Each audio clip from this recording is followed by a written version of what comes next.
अंदर जागरूकता आई और बाबा साहब के इस मताधिकार को बताया कि हम लोग हमारे मत को, जब बाबा साहब उस समय मत के अधिकार को संविधान में पास करवा के बाहर आए, तो उस समय के तत्कालीन कांग्रेस के अध्यक्ष ने बाबा साहब को पूछा कि बाबा साहब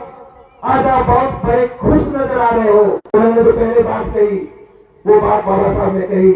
कि आज मैंने वो बहुत बड़ा काम कर दिया है कि जो पहले रानी के पेट से राजा पैदा होता था और मैंने उस पर ऑपरेशन कर दिया है, और अब है जो एक मैत्रानी के पेट से भी राजा पैदा हो सकता है। उस बात को समझने के लिए गांव गांव ढाणी ढाणी घूमे, तो उस समय उस तत्कालीन अध्यक्ष ने कहा कि बाबा साहब आपने ये अधिकार तो संविधान में दे दिया है, परंतु आपके समाज के लोग गरीब हैं, अनपढ़ हैं और वो भोले वाले हैं, उनके इस अधिकार को हम है जो खरीद लेंगे, पहला फुसला कर ले लेंगे। बाबा साहब ने कहा कि कोई बात नहीं, परंतु मेरे समाज के अंदर एक न एक दिन ऐसी जागृति आएगी कि वो लोग है जो इस अधिकार को समझेंगे, और जिस दिन इस अधिकार को समझेंगे तो तुम्हारी है जो हालत बहुत खराब होने वाली है। साथियों, इसी बात को समझाने के लिए बाबा साहब उस समय संघर्ष कर रहे थे। मान्यवर लगातार पिछले 3 महीने से उस बात को समझाने के लिए कि 75 साल के अंदर जो हमको हक अधिकार मिला, उस हक अधिकार को ये लोग है जो येन प्रेम प्रकेल किसी न किसी प्रकार से पहला फुसला कर या किसी न किसी लालच में हम लोगों से खरीद रहे हैं, हम लोगों से ले रहे हैं, और हमारे लोगों को राजा बनने का अधिकार है जो नहीं दे रहे हैं, खुद राजा बन रहे हैं, तो केवल मात्र एक वोटर बन के रह गए हैं। उस बात को गांव गांव ठाणी ठाणी समझाया तो लोगों ने कहा कि हम तो किसका चयन करें। लोकसभा का चुनाव है और इस लोकसभा के चुनाव के अंदर खड़े तो बहुत सारे लोग होते हैं, परंतु योग्य व्यक्ति कौन है? साथियों, लोगों ने ताराराम जी की तरफ है जो इशारा किया कि जब आप हमें इतनी बात ही समझा रहे हो तो आप क्यों नहीं हमारा प्रतिनिधित्व करते। साथियों, इस महान विचारधारा के व्यक्तित्व ने कहा कि जब तक हमारा है जो समाज हमें सहमति नहीं देता, मैं पार्टियों में विश्वास नहीं करता। अगर पार्टियां टिकट लेकर आती है तो वो है जो पार्टियों की तरफ देखते हैं, परंतु अगर हम लोग किसी भी व्यक्ति को चुनते हैं तो हमारा पहला दायित्व है कि हम लोग उस व्यक्ति को चुने जो इस क्षेत्र से पिछले कई वर्षों से उसका है जो उस समाज का प्रतिनिधि नहीं रहा।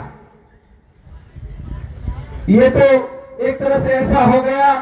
कि जो राजतंत्र में होता था वही जाति, वही राज परिवार लगातार से शासन कर रहा है, तो जो छोटी छोटी जातियां हैं उनको कब मौका मिलेगा, तो उन्होंने कहा कि उनको है जो अवसर मिलना चाहिए। साथियों, ऐसी बहुत सी बातें हैं जो हम लोग इस मंच के माध्यम से आपके सामने है जो रखना चाहते हैं कि साथियों, ये जो अवसर है जो हम लोग आज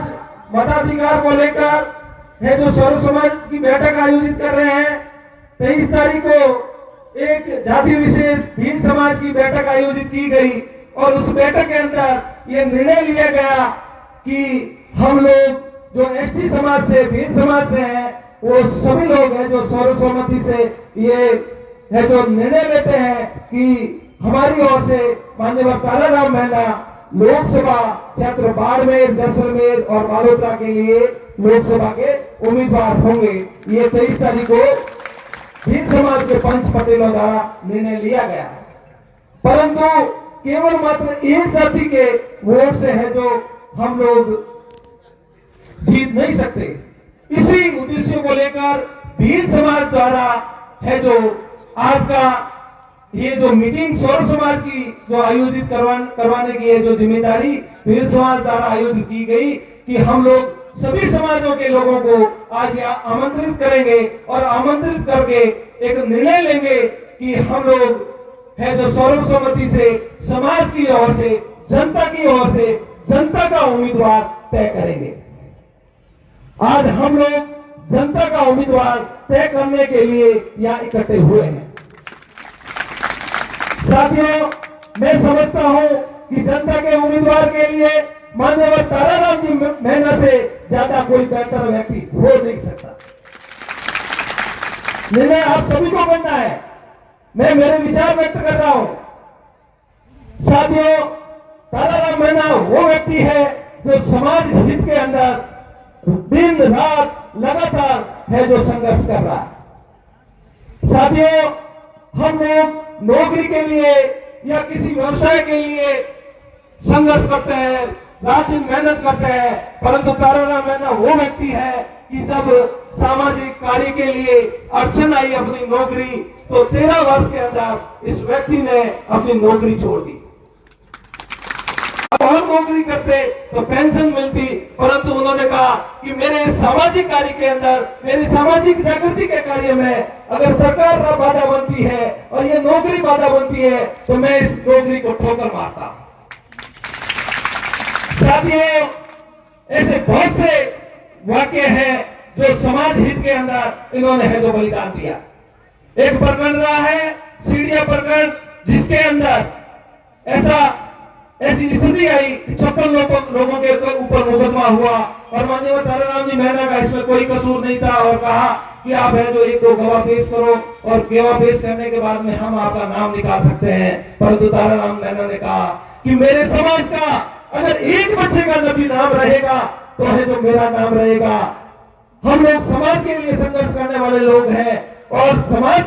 के संघर्ष के लिए अगर हम लोग हमारे दांव पेच से हमारे नाम निकलवाते हैं तो समाज के जो जिनका कोई कसूर नहीं है उनका नाम रह जाता है, वो है जो पेशियों पर घूमते हैं, तो फिर है जो मतलब क्या रहेगा। माननीय ताराराम मेहना ने इस बात को स्वीकार नहीं किया और आज भी है जो वो उन गरीब मजदूर जिनको है जो पता ही नहीं है कि वो मुकदमा क्या है, उनके साथ में है जो संघर्ष कर रहे हैं। साथियों, ये समझौतावादी व्यक्ति नहीं है, समाज के लिए दुख सुख के अंदर रात दिन संघर्ष करने वाले व्यक्ति है और ऐसे व्यक्ति का हम अगर चयन करते हैं इस स्वर समाज की इस बैठक के अंदर, लोकसभा के अंदर, तो मैं समझता हूं कि ये है जो हमारे समाज के लिए बहुत बड़ा निर्णय होगा, मैं ऐसा मानता हूं। साथियों, दूसरी बात कि हम लोग जिस जनप्रतिनिधि को चुन रहे हैं, जिसका हम चयन कर रहे हैं, वो व्यक्ति जानकार होना चाहिए, बोलने वाला होना चाहिए। हम लोग पिछले दिनों कई दिनों से देख रहे हैं कि वो लोग जो संसद के अंदर विधानसभा के अंदर जाते हैं परंतु है जो बात रत्ती भर नहीं रखते हैं, 5-5 साल तक कुछ भी नहीं बोलते जनता के लिए और 5 साल जब पूरे हो जाते हैं तो वो आ जाते हैं। पिछले दिनों आपने देखा होगा विधानसभा चली और विधानसभा के अंदर जो विधायक चुने गए उन्होंने हमारे जो किस तरह से प्रतिनिधित्व किया, किस तरह से जो बात रखी, मैं तो नहीं समझता कि यह जो बहुत जबरदस्त तरीके से उन्होंने बात रखी होगी या अगर जो हमीर बशीर करने से कुछ होने वाला नहीं है। अगर विधानसभा के अंदर बशीर नहीं बुलाएंगे, लोगों को अगर हमीर बशीर कहेंगे, उससे तो कोई ज्यादा फर्क पड़ने वाला नहीं है। जब तक हम लोग जनता की आवाज जहां पर हमको लोगों को उठाने के लिए भेजा है वहां तक नहीं कहेंगे तो कोई मतलब होने वाला नहीं है। माननीय ताराराम जी मेहना वो व्यक्ति है, आप सभी ने सुना है, आप लोग उनकी बात को सुनते हैं। पिछले दिनों अशोक शेरा जो लाइव टेलीकास्ट कर रहे थे उसके अंदर जो जवाब दिए माननीय ताराराम जी मेहना ने, कोई भी सांसद का उम्मीदवार इस लोकसभा के क्षेत्र का है जो उम्मीदवार वो उन बातों का है जो जवाब नहीं दे सकता। माननीय ताराराम जी मेहना कहते हैं कि हमारा एक ही उद्देश्य होना चाहिए, जनता के लिए स्वास्थ्य, शिक्षा और रोजगार। स्वास्थ्य, शिक्षा और रोजगार। अगर स्वास्थ्य और शिक्षा और रोजगार है तो किसी को 5 रुपए गेहूं है या छोटी मोटी है जो ये लालच भीख वगैरह देने की जरूरत नहीं पड़ेगी। ऐसे महान व्यक्तित्व के धनी को हम लोग आज इस मंच के माध्यम से चयन करके लोकसभा के उम्मीदवार के लिए चयन करेंगे, ऐसा मुझे आप सबसे विश्वास है। मैं आप सभी से निवेदन करता हूं कि एक बार अगर आप सभी लोग चाहते हैं कि माननीय ताराराम मीणा इस लोकसभा सत्र से आप सभी की जनता का उम्मीदवार हो, तो हाथ खड़ा करके समर्थन करें। ताराराम मीणा आप आगे बढ़ो, ताराराम मीणा आप आगे बढ़ो। बहुत बहुत धन्यवाद, बहुत बहुत धन्यवाद।